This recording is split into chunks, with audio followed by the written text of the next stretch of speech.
Hey guys, welcome back. So today's video is going to be about soul contracts. But before we get into that, let me just preface this with the statement that none of these videos, okay, are any attempts to persuade anyone, right? I'm simply sharing the message, right? There's no use in convincing people. All you can do is really be yourself. And it's really a waste of time, as people can only come to the truth um, by themselves, by looking within, by testing their own belief systems against, reality or whatever it is that they're trying to assess. Because people look through their biases, right? They look through their preconceived beliefs, through what they may have learned and experienced throughout their life, right? So it's a very singular perspective. Yet to gain the full truth, you need that rounded perspective, right? Now, if more and more people were to embody this full truth, I believe that would essentially break the matrix. It would glitch this level of reality, at least, because this is so surface level, based around dualism, right? They show you the two options in your face, left or right, good or bad. Yet there's always the third, right? We have the positive electron, or we have the proton, the electron, and the neutron, right? There's always the third path. We have heads, tails, and the edge. It's never talked about. It's ignored, because that third path isn't a different path, but rather it's the union of the two sides. So when people hold that unified truth, that in a sense is not even possible here, because every truth contains lies and every lie contains truth. So to merge those would be to start existing outside of this reality, would be to collapse the sine wave. And that's what happens upon death, right? Your heartbeat, it goes up, down, up, down, up, down. That shows you're alive, right? That shows you're alive in the Truman Show. Yet when that flatlines, you've essentially left the first cage of the matrix, right? The first prison, the first trap, which is the body. And you are then going into the higher energy planes, the higher oscillations that we then experience. Because in a sense, this is Midgard, right? This is where both sides are fighting for your energy, for your worship. When really it's just one side playing both sides, right? Good and bad cop. And they use the bad cop to essentially push us towards the good cop, the false light, because they know the good souls, right, the true divine souls that incarnate here, are prone to true goodness. Yet they fall into the trap of the illusion of love here, the illusion of kindness here, the illusion of helping others here, because all it's doing is playing the game. It's fulfilling the matrix, right? And just like it says in the Hidden Hand interview, if you haven't heard about that, but this Masonic interview where certain bloodline claims to reveal the truth, is that the dark, we're just actors. We're just helping you to what's the word, catalyze, or to pick a side, essentially, to become positive, because we're providing the catalyst, the negative push. To polarize, I'm sorry, that's the word, to polarize, so that this realm gains polarity, right? You're able to then transcend reincarnation, because you're polarizing, you're becoming more positive. Or if you become like them, negative, you go to the negative density, right? That's explained in the law of one material. These are all just different cages, right? Some more expansive than others, which you're allowed to have different abilities and different freedoms, right? But it's still part of the energy matrix, okay? And the good souls are going to meander towards the goodness of the matrix, which of course the New Age and the false light is ready to snatch, right? So, and I was watching this episode of Avatar: The Last Airbender recently, and this is how it all ties in together, because it's like when you get closer and closer to the truth, you get closer and closer to union with your higher self. The higher self begins communicating to you much more clearly. You have to be careful, of course, because the ego can get in the way, and you may think you're communicating with your higher self. You may think you're getting the right information, just like, a lot of people in the New Age community do, thinking, oh, that's my higher self, oh, that's my guides, whatever. And they're just insectoids or astral beings masquerading as helpful towards you, or beneficial towards you, or as even your higher self. And they feed upon your ego, of course. So I was watching this episode of Avatar: The Last Airbender, and it was Katara and Aang and Sokka that had gone to the Earth Kingdom, or in this Earth village, and they met a boy and his mother, and he was an earthbender, but his father had got sent to a prison camp on the ship held by the Fire Nation because he was caught earthbending, right? And Katara meets the sun, and she basically encourages him to earthbend because that's his identity. He should be earthbending, right? Another kind of trap, tying your skills to your identity, but regardless. And he basically ends up getting caught. Katara feels guilty. She then pretends to earthbend through Aang's airbending abilities, and then she gets caught, and they end up all meeting each other, the father, the son, and Katara. And Katara realizes, hold on, there's so many of you, you guys could easily outnumber the guards here and overtake the ship. You just have to regain your power. Yet when she presents them with the opportunity and the tools necessary to do so, their spirit has been so broken that they're not willing to fight back. And this coincides with another example that I saw the same day, talking about fleas. Now, a flea can jump extremely high. It's comparable to us jumping to to the height of a skyscraper. Now, if you put all these fleas in a jar and you put the lid on top for 3 days, they may try to jump. They may try to jump. They may try to jump. Keep getting rejected. After 3 days, you take off the lid. You leave the fleas in the jar. They won't jump anymore, right? Their spirit has been broken. And that's essentially what happens here, okay? Now, by doing what I'm doing, I'm essentially reminding people, hey, your spirit is still there.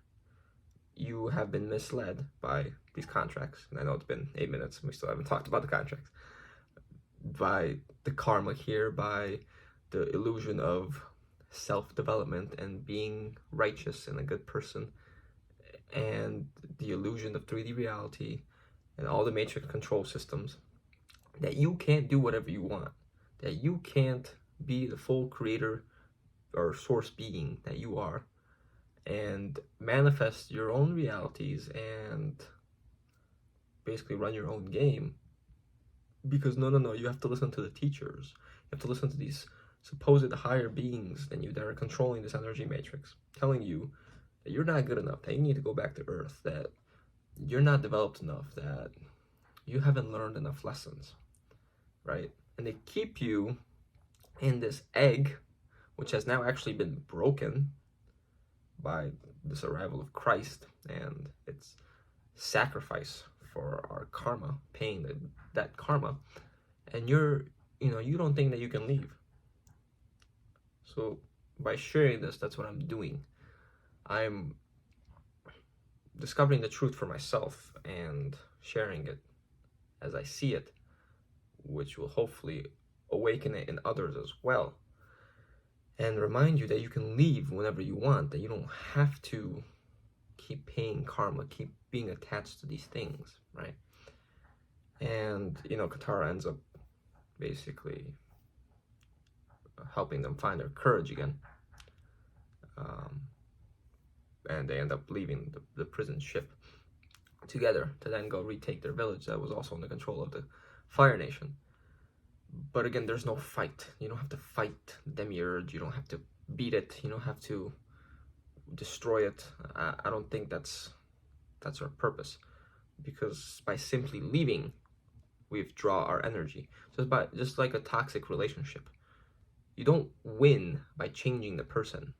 You don't win by saving the relationship and making it a good one. You win by withdrawing your energy, because there's nothing you can do to that person. That person will only change when it sees potentially that it can't take energy from anyone anymore, right? More than likely, they're gonna go find another person to withdraw energy from. But you won't be the one supplying the energy anymore. So now all of a sudden you leave that relationship and you align yourself with something much better, with the true source home worlds, where you're not being energy extracted. You're not under the guise of supposed lessons that you have to learn to truly tap into your creator abilities, because they've been intentionally limited. You've been intentionally separated from your other spiritual half. I'm not talking about human form, I'm talking about your actual spiritual essence. And on top of that, you are dying here. Your spirit pays a price every time it incarnates here, every time it agrees to the terms and conditions of this contract, of the soul contract, which your soul contract is, your first one is, first of all, your astrology, right? Your name. All these elements are tied into the Akashic records, right? That soul contract is then stored in the Akashic records, which is a memory base. It's like the cosmic consciousness that people tie into or tap into when they die, right? They say they experience this all knowingness, and all their questions are immediately answered, but they're not asking the right questions. They're just asking potentially basic questions that a memory database can easily answer, because they say, oh, well, you did this because of this. This was your soul contract, blah, blah, blah. It's like looking in a dictionary and looking up the definition of a word. It's a database, right? So your contract is stored there, and that's your initial contract that is being fulfilled.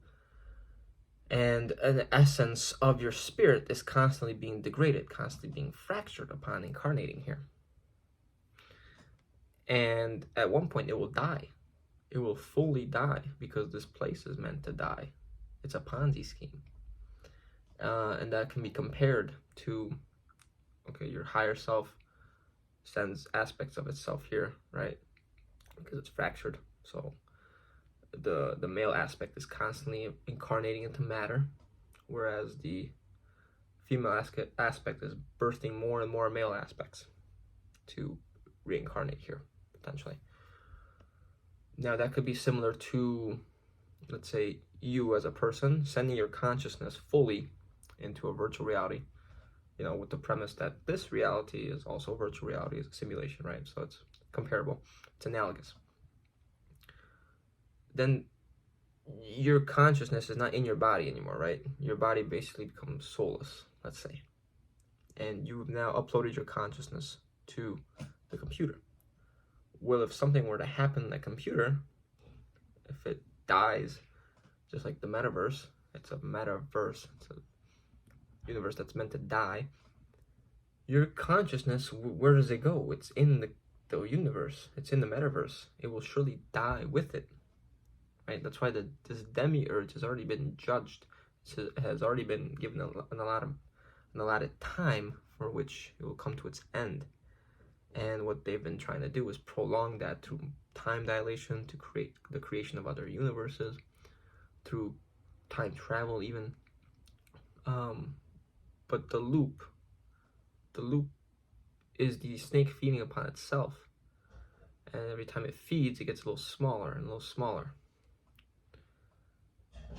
So the more you keep reincarnating here, the more you keep signing those contracts, the closer you get to the ultimate death of your consciousness being erased here, potentially, right? Because you just keep choosing to reincarnate here. Now, these contracts, okay, who makes these contracts, right? In movies, we are shown that it's always the devil, right? You want to make a deal with the devil, you have to sign the contract. In astrology, Saturn is the ruler of contracts. Saturn is the ruler of the court of law. Saturn is the ruler of law in general, right? So people say 4 is the number of law. No, it's 8.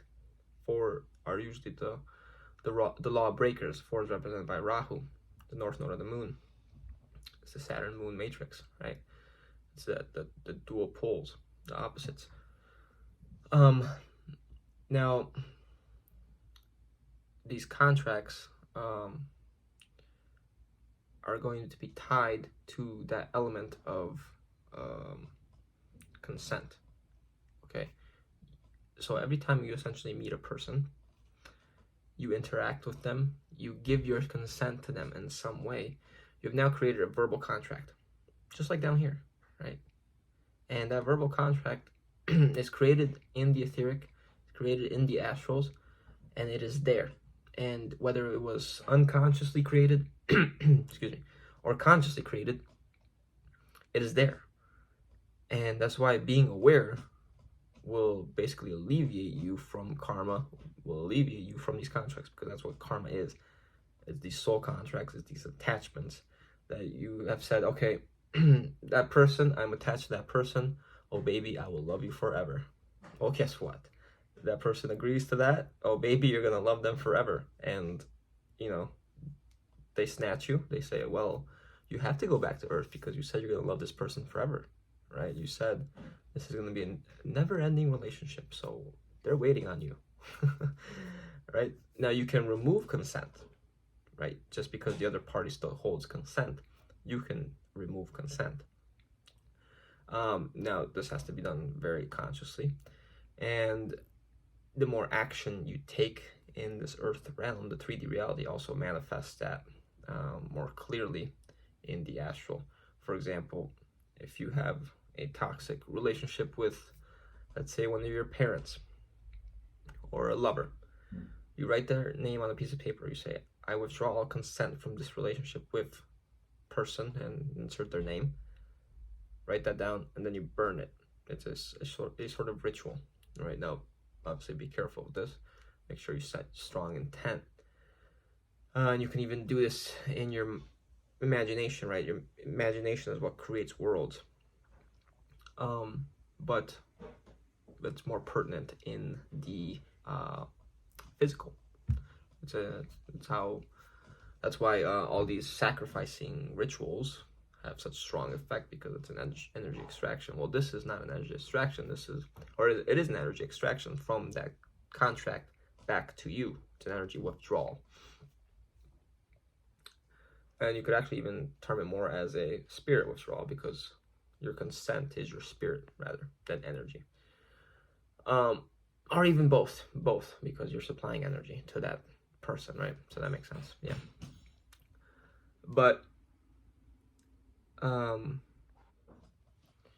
then it's important to, first of all, avoid any interactions with someone that you don't want to form a contract with, especially not a physical contract like marriage, right? Because, for example, meeting someone at a bar and then, having a more intimate interaction with them, or whatever, just even kissing them or things like that, they create contracts, right? You've created an emotional attachment with that person in some way, and you need to wipe this, if not consciously, at least maybe physically, even say, hey, this is not meant to be anything, blah, blah, blah. But, especially an intimate interaction like sex, that can create cords, and that can create pulls and desires and a much stronger attachment, to where now that contract is much harder to break. First of all, because your desires, and second of all, because of whatever more details that were added onto that fictional piece of paper, potentially. And a good way really to alleviate yourself of all this, first of all, is to forgive anybody that may have done you harm, or you're still hanging on to, attached to, have regret towards, disappointment towards, anything like that. Forgive, move on, let it go, right? That alleviates all karma from your side, and they're the one left holding the baggage. They hold the contract then, right? And if they come to you potentially after death, where you're not able to fully break out, and they say, hey, our contract, you owe me, or you did this to me. Say, no, I've forgiven myself. If you haven't forgiven, if you still are hanging on to that, then that's yours. It's your pain. It's whatever your quote unquote lesson. I've moved on from that. And a good way really is to constantly remind yourself, hey, I'm free of all contracts that are not in any way serving my highest good, helping me get closer to the truth, helping me get closer to the one true source, to myself, my inner being, my higher self. And really reiterate this all the time, always withdrawing your consent, always saying, I do not consent, I do not consent, I do not consent, right? Because they play on that. They play on your subconscious. That's why they show you things in movies, because they basically are asking for your consent. You watching that movie, laughing along, whatever, feeding your emotions into that, even though it's just a movie, or you're basically saying, yeah, I consent. Yeah, go ahead, do all that stuff that you showed in the movie. No big deal, right? But we don't consent, because once we're conscious, once we are aware, we start picking up on these subtle clues. Yeah. So like we've seen in our interview with Amberly, when she ripped up her birth certificate, which is another contract, she did that mentally. So she basically ripped up the etheric / astral form, whichever one it may have been, which again, those things are tradable, they're marketable, they're sellable. Different entities can say, oh, let me play this guy this time, or let me make use of them in this giant Truman Show that we were interacting in potentially. And that pissed off the owners of that contract, right? The quote unquote owners, because she took back her consent. And again, that's what this whole realm is based around. That's why they need to masquerade. That's why they need to manipulate, coerce. Because if they don't have your consent, they can't do much. Okay, they really have to guilt trip you and trick you in some way to make you think that you are supposed to be here. Because like I said, the egg has been cracked. This illusion of karma holds no weight. It's a fictitious debt that they're hanging over your head, and they're asking you to pay. Just like credit cards here, right? Giving someone a credit card is essentially illegal, because they're creating fictitious money, and they're asking you to pay that back with more fictitious money, really, but let's quote it, real money. You can't just create a bunch of numbers, put it in the form of a card, and give it to someone. It's the same idea of karma. What are you creating? This idea of karma is, it's in a game. Oh, you messed up in a game. Oh, you gotta go back in that game and you gotta fix what you did. It's an illusion. Nothing really happened, essentially, right? Even if someone was to go out and slaughter the whole world, there's a positive and a negative to that. Positive is the world doesn't suffer as much anymore. The earth doesn't suffer as much. There's less people. The negative is, oh, you killed a bunch of people. Well, which one was truly good? Which one was truly bad? There is none of that here, because it's an illusion, right? So it tells someone that, oh, well, you messed up. That's karma. You got to go back. Is also an illusion. Yeah. So that's my idea of all that. Make of that as you wish. Let me know what you think in the comments. Give it a like if you enjoyed the video, and subscribe. I'll see you guys next time.